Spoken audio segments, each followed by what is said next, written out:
I will start the interview asking you to explain us how you evolved from being no one in the scene to become someone in Renault.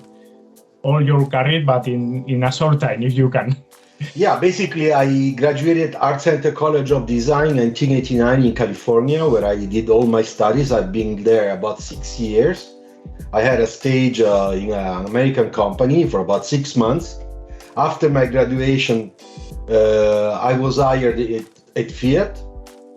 I was very happy to join Chris Bengle's team because it was very fun and very moving, very interesting. And then Chris left. Peter Davis took his place, and I started to be a sort of a junior young design manager for the small segment cars. So I started with the Fiat Cinquecento, Nuova Cinquecento.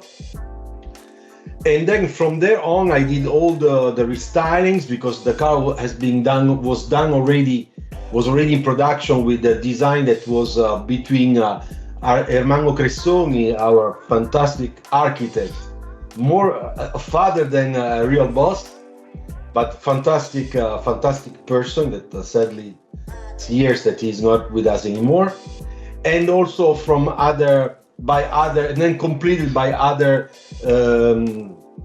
designers of that time, like the twins Piovano, who are very, very famous in Torino, in Fiat.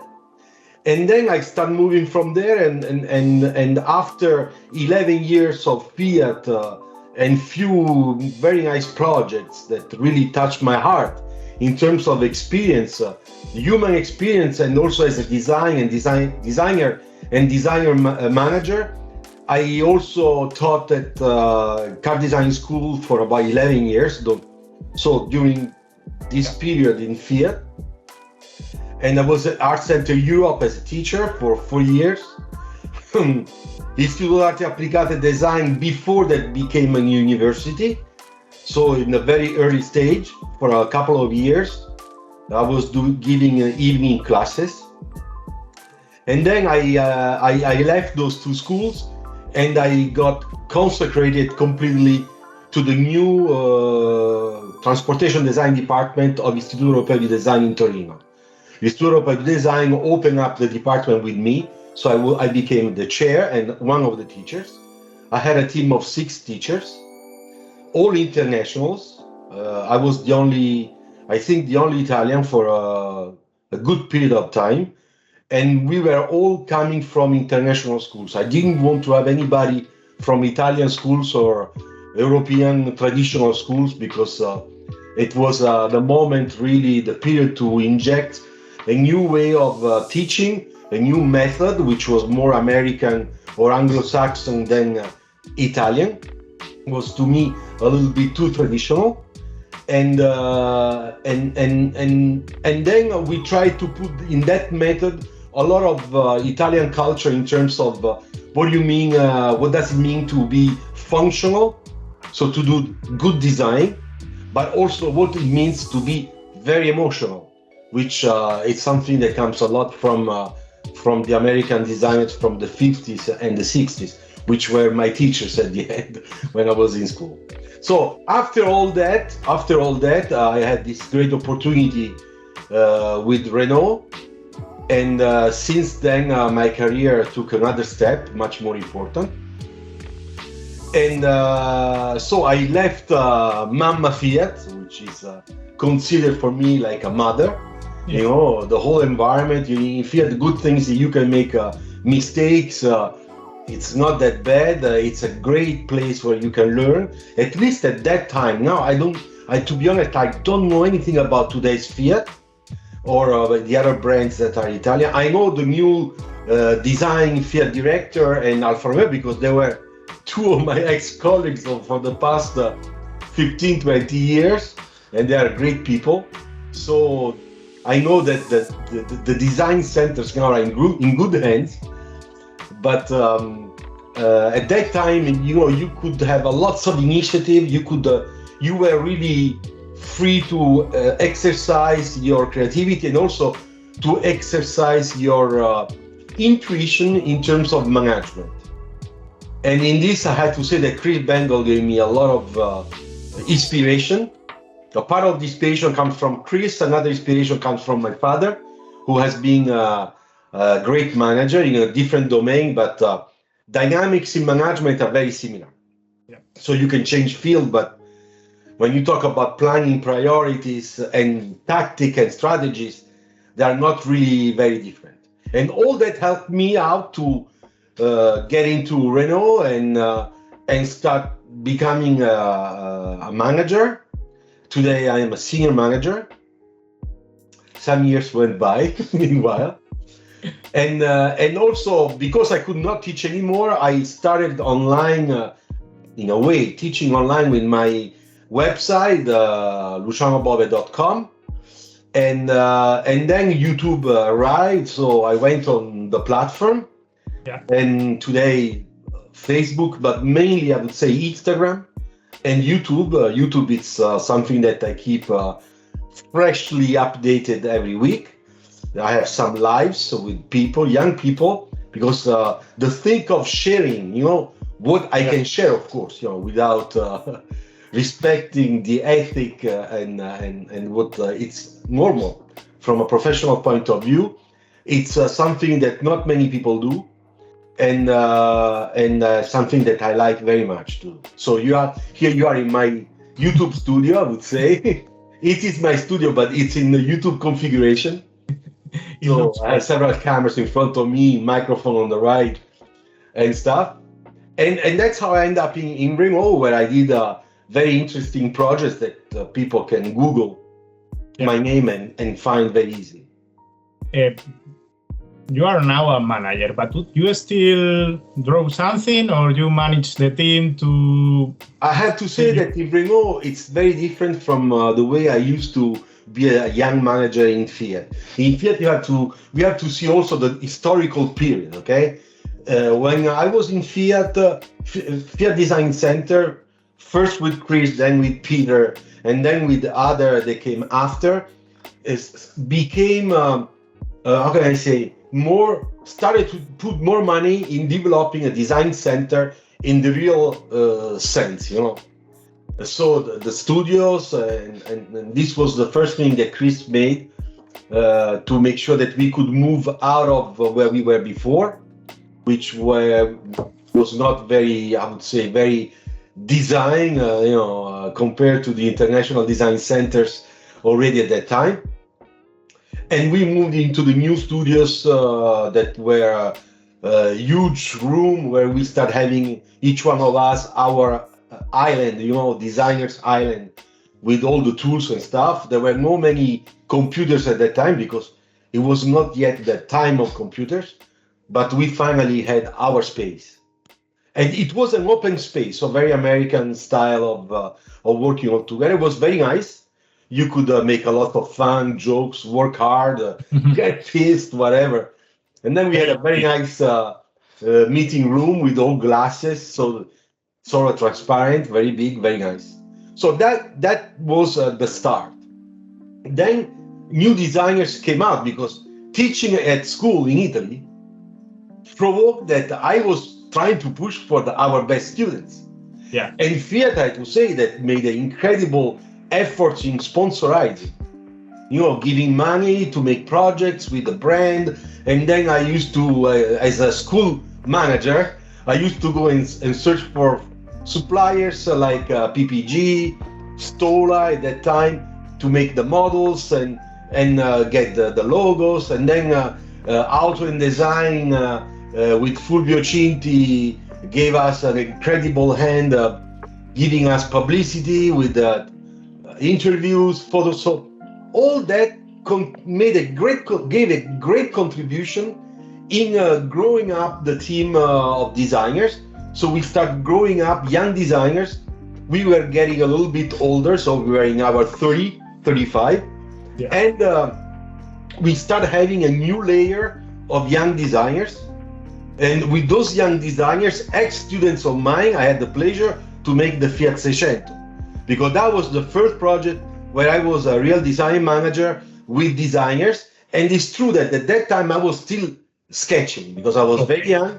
And that's why there are lots of sketches of mine on the Seicento online. But there were also a lot of work from other young designers that were freshly hired. And I forced them a little bit like in school. Each one had their own presentation, their own model. We did a tape drawing in full scale. So we went through the whole process that I knew from school. Yeah. And that was great because it was easier to make a choice. Everybody were satisfied, even those that were not selected. Then the final choice of the final design were basically a little bit me, Luciano Speranza, and then on the sporting version there was a lot of Ernesto del Pero, Salvi del Pero. So there were a lot of, we found the right mix because we were doing things that were very compatible. And I had a lot of fun. The guys had a lot of fun with me. But believe me, the engineers were not very happy to have me in the meetings. Because I always, how can I say, I still today, it's a little bit difficult. Because I find that the two mentalities really don't stick together. Yeah. So if somebody tells me a designer can work really well, it's super well with an engineer, especially in car design, I will never believe. I will tell you that I'm a mechanical engineer, so... Okay, sorry. But I am very open in saying what I think. Yes. At my time, I was always talking about someone to be between the engineers and the designers that had the feeling for the designer, but also the feeling for the engineering team. You should have someone in that place. Hard. It's very hard. For example, I learn because I always ask questions. Still today, because it's a long learning process. Yeah. I learned a lot about engineering, about how you make a car, whether it's plastic technology, sheet metal technology, welding, tolerances, light technologies, I know. So it's difficult to say that something cannot be done. Yeah. Cannot be made, or that is too expensive. Yeah. So it's very difficult. And we know, I know, and that of course sometimes creates frictions. But that's how then you push the system, to innovate and make new things. Because engineering department, I worked for 10 years with Patrick Lecharpie at LCI in Renault, where we used to make a lot of running prototypes with the new design that few people saw, because most of those are top secret projects still today. And we were a big team, engineers, product planning, design, all three together in the same team. And we always had friction, because even there that we had to propose only innovation, still there are people who would like to do carryover parts on a project that is a running prototype that we will never produce. So it's useless. It doesn't make sense. You can push the envelope because it's only one unit. So design is there to push. Design has the creativity, and believe me, when engineers, probably you had the same experience, are a little bit influenced by this emotional push that comes from design, they find their creativity. It pops out. Yeah. And then there you go, you do something really cool, and everybody at the end is happy. Yeah, that's very good, we did it. Yeah, but how much hell did we went through before you got convinced? You see, the switch is there. We should have that switch a lot earlier in the process to make sure that if we do innovation, we really do innovation together. And we know that probably something will cost more money, we have to justify. But if we have a solid, project and a solid presentation, there is no way that the big boss is not going to risk a little bit of extra money. Yeah, of course. Going backwards, going to the start of everything, how do you get involved in designing the Cinquecento Sporting, first of all? Yeah, the Cinquecento Sporting, it's a very nice project that really touched me personally because it was my first project, my first real project. They told me, Luciano, you will become chief designer A segment. I didn't even know what did it mean. So the week after this huge meeting between Alfa Romeo, Lancia, Fiat, I went to Chris' office and said, Chris, you have to explain to me, what does it really mean? Well, chief, you're gonna be responsible of projects that are in that segment. Okay, so you will receive notice, people will call you, you follow, if you have problems, you come and see me. Okay. But I was alone. And we did not have all the designers that we had 2 years later. So basically that was a one-man show.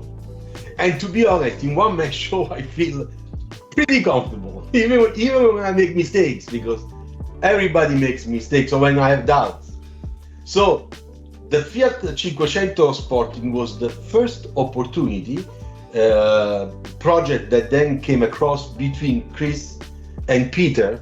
Therefore, it's really with Peter Davis that I developed that project, during which Peter was the only person with who I had to share. We are doing this. What do you think? Feedbacks, And then I was along with the engineering team, which was a very small engineering team, and the objective was really to bring back the Abarth logo, the Abarth brand scenario, the romantic operation to say that Abarth was alive again.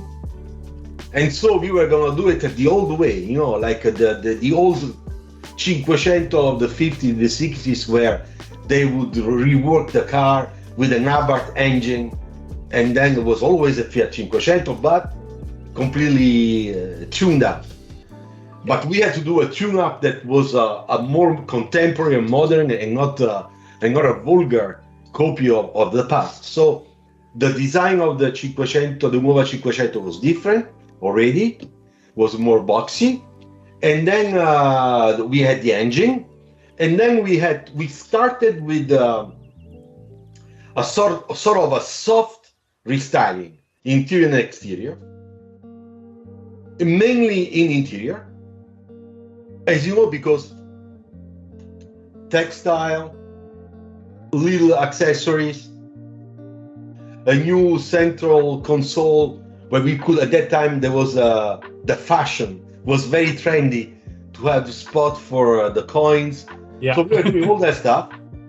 And I learned a lot, because over there, for the first time, I saw how engineers design a piece apart. Technically, I did this in school in Pasadena. But to see this on the job, in a real design technical center, for me was something very nice. Because I like technical stuff. It's not that I dislike them. So I was very curious to see how they do the thickness. And at that time, they were still mixed technology by hand and with the first CAD, CAD softwares. And then I learned how much it would cost, the size of a tool, how much it would be the cost, how the technology injection molded, or so I learned a lot. And then after that, the product planning people decided that we had to do something more pushed, something that was a little bit vulgar, stronger, more really racing. So I didn't know Zender. I didn't know. I never heard about. They said we're gonna go to do this at Zender in Germany. They are one of the most important Ferrari and Alfa Romeo, Maserati dealers. So I go to Zender. I go with my sketches, my stuff. And when I got there was a designer. They had a very nice studio. They had engineers. They had a very nice modeling area, and there was an Italian modeler that worked on clay from not my city, but a town very close from South Italy. So we would speak always in Italian. And with Zender, we did the first kit to do the Abarth, the real, what I call the real Abarth, with the round fog lights in the front. We added a few things, That one was cool. So you designed two sets of bumpers, the front bumper for the standard version, but that time I had to say that was my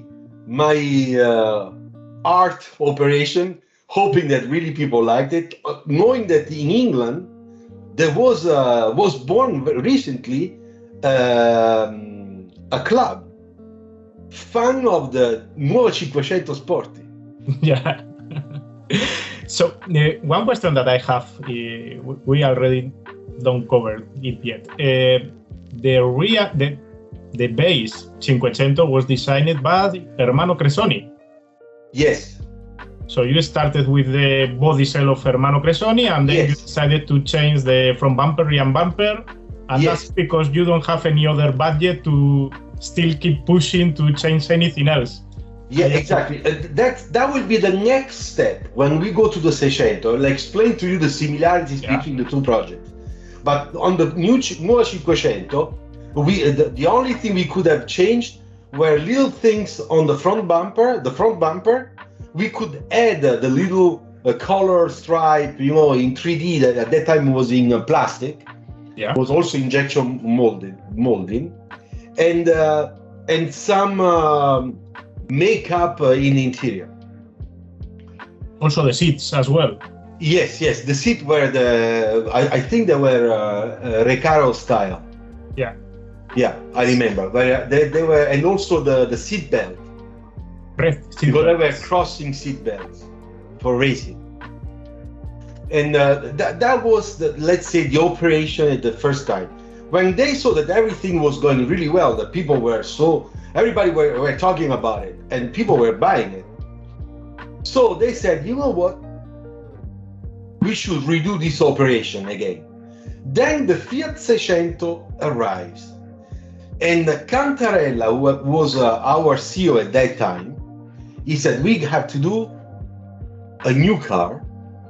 We will call it Fiat Seicento, like the old one. It must have something like the old one, but does not have to be a retro design.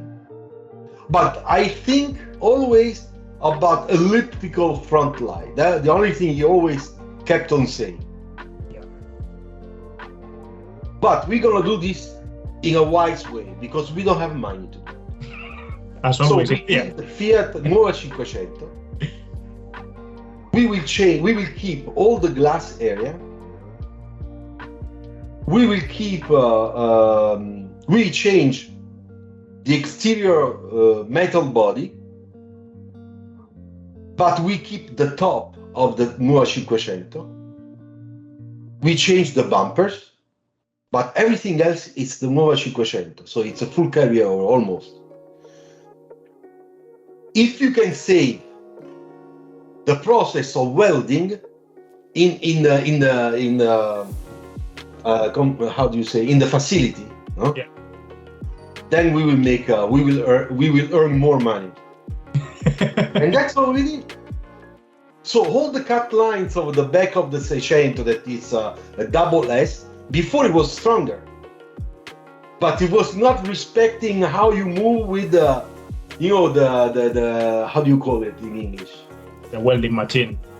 The one to weld, the weld machine. The spot welder, yes. Yeah, because it was manual that time, and there was only a certain latitude, left and right, to move it. So if you did it too much, there would be more time, and that more extra time would be more expensive in the welding process. So we went from a design that we wanted to keep emotional. So here there is my little model. So okay, nice. This is a Sporting, huh? Yes. And then in reality, we were really, really deep into technicality to make sure that that budget was saved, that we were not provoking extra cost and stuff like that. So at the end of the story, we were able to do it. Now, there is another little thing that many people don't know. When we did the beginning of this car, it was a real restyling of the Nuova Cinquecento. You could really see the Nuova Cinquecento with a new front end. But the back end was basically the same. And everybody in the technical department were saying, this is the car we put into production, it will cost us nothing. And Cantarella looked at that the first time, but he was not very, very happy. Then after the first 2-3 months that we were making the first model, the CEO of Fiat Auto Poland contacted my boss at the time and said, we have a period of time where we don't make new toolings in the facility. I have 6 modelers that don't have job. Can we ask them to make one of your model, maybe an alternative model of this Fiat Seicento that then we will build here, so they get excited about the new car? So he said, I will pay for all the expenses. Just send me Luciano and 2 or 3 people from his team. They can stay here 3 months, 2 months, 50 days. Luciano can travel between the project in Torino and the other one here. And so we make them work and maybe we get some ideas from here. Well, this one is the one we made in Poland. Because over there, we had Mr. Engineer Kowalski. I don't know where he is now, but he was a great man. And I hope that one day you can see the video. Because he said, here we're gonna make all the technical part for you and we will not stop your ideas. We're gonna do exactly what you want. So we made all soft surfaces, we changed the lights, we changed the lights in the back, but we saved all the DNA of the Nuova Cinquecento. So basically we had 2 alternatives. One was a little bit more expensive, this one is true, but we knew that the people would look at that like a real brand new car, and not like a Nuova Cinquecento. So when Cantarella saw it, yes. You changed even the C-pillar, the last pillar of the car? Yes. Yeah. And there is a story on that. Because at the beginning, it was just a copy of the Fiat Cinquecento, Nuova Cinquecento. And then after 2 hours of presentation, he said, the only thing I really don't like is this. So I was there in the presentation, but all the bosses were talking. I have to tell you that I was very young at that time. So sometimes I would interact with Cantarella, but not very often, of course. So while they were talking, sitting at the table, discussing how much does it cost if we change it, but how do we change it, I took a black tape and I made this one. Yeah. With a little section goes inside from the belt line. So I put 2 different types of tapes to explain the change of section because it was flat at that time. Yes. And then I said, excuse me, could you look at what I did? Maybe you like it. So they were far. Cantarella saw it and said, that's exactly what we're gonna do. And in that moment, we frozen the design. And of course, somebody were not happy because we had to redo the back glass. The problem was the back glass. Try to save the back glass. But anyway, so we did it, and this was my first project with the whole team, you know, and I learned so much. All the things that then came out after in Renault, in terms of I don't know, having creative ideas in a management way to get things, you know, all that stuff. In reality, I know today, but at that time I didn't know. Of course, I was young. Come from that historical background, that gym, you know, where I did basically 11 years of learning full time, and not just on the project, but also from a human point of view and from a strategic point of view. If we talk about management techniques and management missions and stuff like that. Do you develop another phase for the Seicento Schumacher as well? You make another style for the front bumper from the start of the project, or then you decided to launch the special edition after launching the standard Sporting? No, you have to know that I left in 1999 at the end. Okay. So starting the year 2000, I was in Renault, and I saw that they made a few other versions, but I have no idea who did that. Anyway, I like them. They make something a little bit more retro. On that, to be honest, I don't agree too much, because it makes the car look cartoony. It doesn't. The car is more serious, more believable, the way we considered at the beginning. When you put that retro logo on the Fiat Seicento with the two stripes, in my opinion, it's osé a little bit. Doesn't mix well with the boxy style. The new logo is something that doesn't work at all. No, you don't take something from the 60s and you put it on something that is from the 90s. It just doesn't work. Do you have one Seicento for you right now? No, I'm thinking to buy one for my son, because he's gonna come. He's gonna get his driver license very soon, and we need to find a used car in very good conditions, that if it breaks down, it's not very expensive to fix. Oh, great. I will invite you to have one, because I already have two of them. One for my wife, then I sold it, and now one of my best friends buy another one from me. So yeah, I saw. Yeah. When you don't have it, you miss it. So yeah, I agree. Anyway, thank you very much, Luciano. It's all I need is already answered. If you want to share something else with me, I'm open to listen to you. Otherwise. But the only thing I can say is that there will be, I hope there will be probably several young people that would love to become designers. Somebody are thinking of how can I do to become a designer? Well, you can always come and check my YouTube channel. No, Luciano Bove, you will find me. It's very easy, or you can Google my name.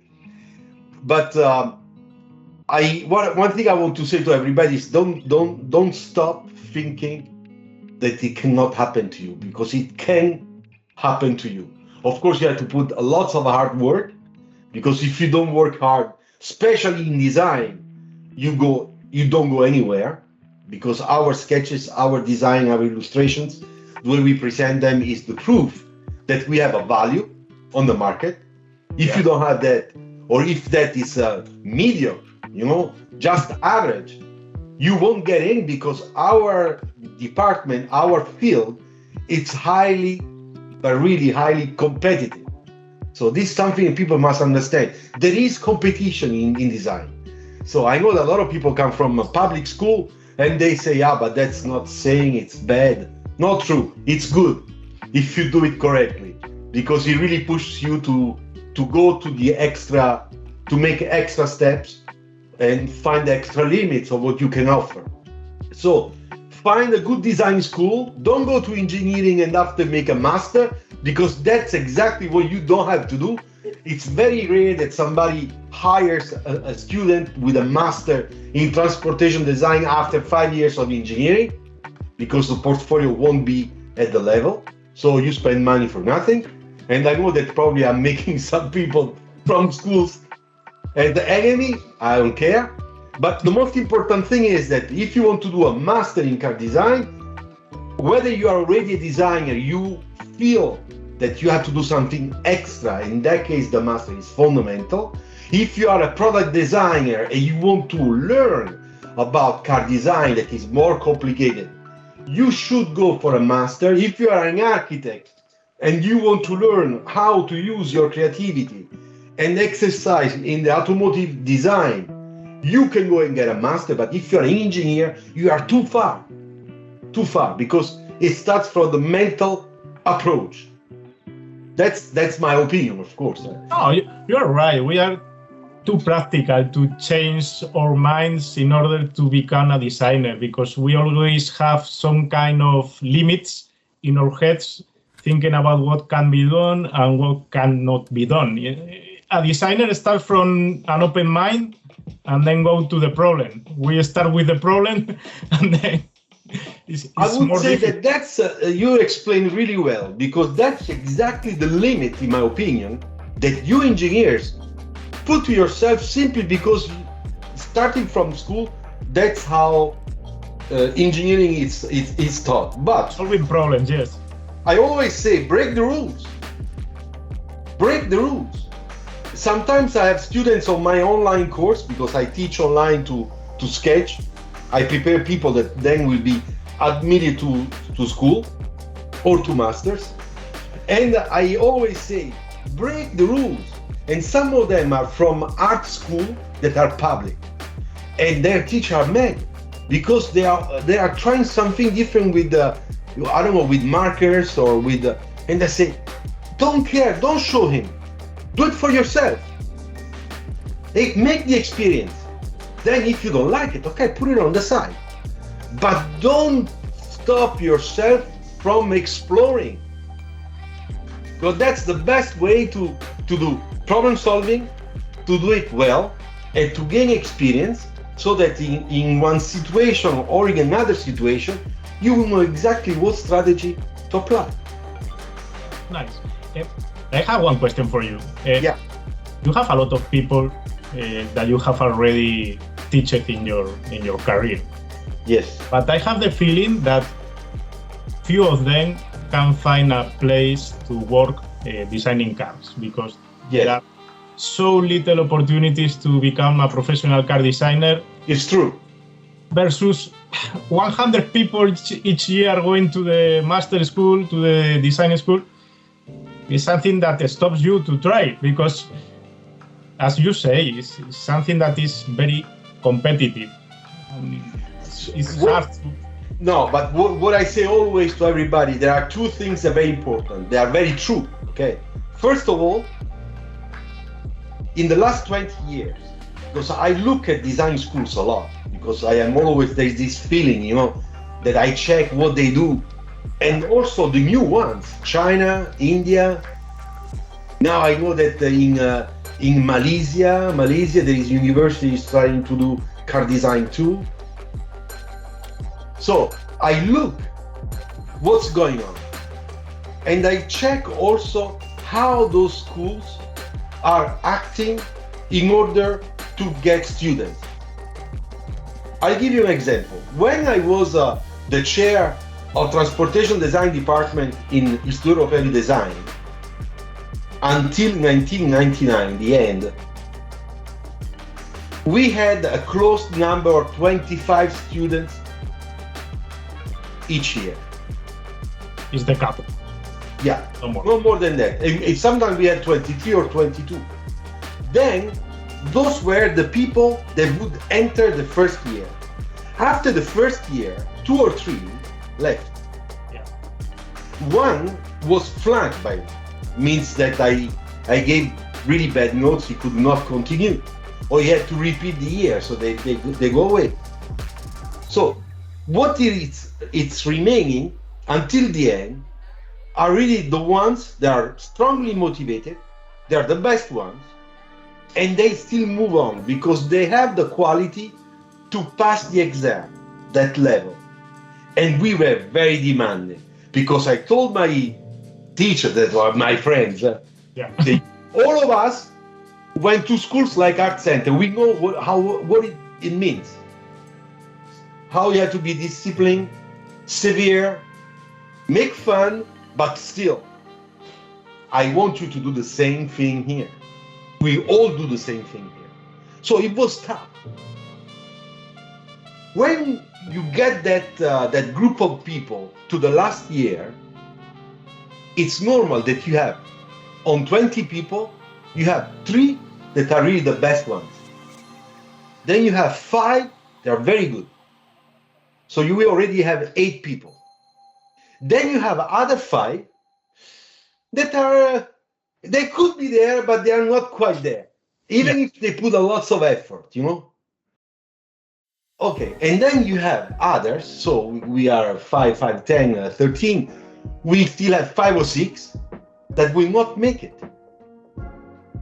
And those 5, 2 will make it, maybe 1 year later, and meanwhile they work out to improve the portfolio. Yeah. And other 2 will be in other field, always related to design or car design. But the best ones between 25 is only 3. So that's what I say to everybody. You are all eligible to be part of this class, and that's already something. Yeah. But the pain in the ass is starting now. For the next 3 years or 4 years, you're gonna sweat, because out there we have always the same number of brands, the same numbers of people that are hired per year. And if it's like in those days, it's almost 10 years, that there is a economic recession, not everybody has money to hire people. Therefore, there will be less requests. Yeah. Now, schools are increasing in worldwide, and they are not applying what I used to do or what Art Center used to do, 25 per year. They do double classic class, 30 plus 30, 60. Now, between 60 people, how many really will become a car designer? Maybe 4, 5, 10. So, in my opinion, there is I say this in my video sometimes. Students, people that want to become a car designer, that have this in their head, they have to do something to have a screen by people like me or other colleagues. There are other people online that check your sketches. On Instagram, I receive a lot in chat and stuff. That's great. I always give my honest, my honest opinion, feedback. Sometimes it's very technical. I explain what's really bad, what's really good. I show another example, like a photo or one of my sketches, something like that, so that I can serve the better I can, to make that guy understand that he was in school and now he has a problem in finding a job, and that's why he's having problems in finding a job. But we should do this before you take the decision to spend money, invest money, and go to the school, because that's a good investment. But you must have a basic talent that somebody has to recognize and say, you know what, you're not bad, you should do it. And they have also somebody, like I used to do a lot, when I had to choose in Superior Design who could get in and who was rejected. Sorry guy, you are just somebody interested in Ferrari, Porsche, and 400 kilometers an hour engine. I don't even care how much my car goes fast. I care about other things. So those people are more engineers oriented. They are more on the competition. They are more on the technical aspect, and that's what they have to do. And they will do really well. But they make a confusion between a passion or I like cars, I can be a car designer. Not at all. So, part of the problem should be that the schools center more in the business, making money, allowing more people to come to study, because if you have 60 people instead of 30, you double the number. So I would say that this is a business model. I understand that today everything is more expensive, but if I had the pleasure, let's imagine, that tomorrow I have the opportunity to be design director in a transportation design school, there will be 3 things that I will never do, but really never do. The first one, I will not take everybody, and I won't care that I have only 20 people in the first class. The second thing I would do, I will never talk with politics, because I see a lot of people talk with politics. The mayor of the city, Minister of Culture. We don't need those people, because all those people will, of course, you are on the paper everywhere, TV, whatever you want, but you don't need those people to make a very good school and to prepare very good, talented people. And then I would make sure that the school has a clay model shop. So there are some good schools that cost a lot of money, and they took the decision not to have a clay model shop. And that's very bad, because that's about car design learning. So the car design learning must have the fundamentals. You must have the fundamentals for sketching, drawing. You must have the fundamentals for modeling, because the two things are tied together. When you go from 2D to 3D, there are lots of things that don't match anymore, and you have to learn how to prevent that and make the experience in the problem solving, the three-dimensional problem solving. Then there is another thing. We gotta stop in asking young people first year to do Photoshop, because that's killing sketching. And people are becoming, how can I say, a battery, intensive battery, like chickens, intensive battery of Photoshoppers. They do the same thing, the same color, the same perspective, the same background, and it's badly done, because the majority is badly done. It's all grayish. There is no warm and cool light. There is no emotion. There is no new thing. So when I look all those, for me, all those cannot be in a car design studio where we open the door to talent. Yeah, totally agree. So you see, there are a lot of things that people do because it brings more money. Look at the video, the virtual video we made, and look at it. It's becoming more like an advertising agency rather than, when I see, for example, Royal College, Art Center, CCS in Detroit, I mean, we can criticize as much as we want. Sometimes I also criticize my school, but they are still the only one, or Pforzheim.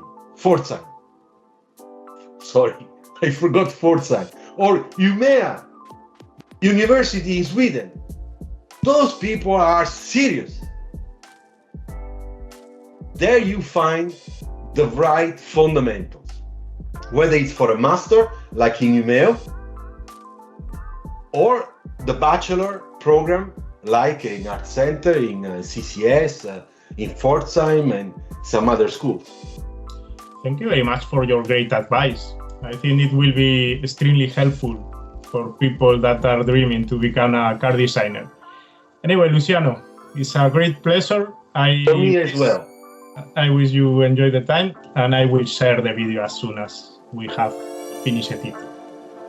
Thank you very much. Thank you. Thank you very much, Luciano. Power Art.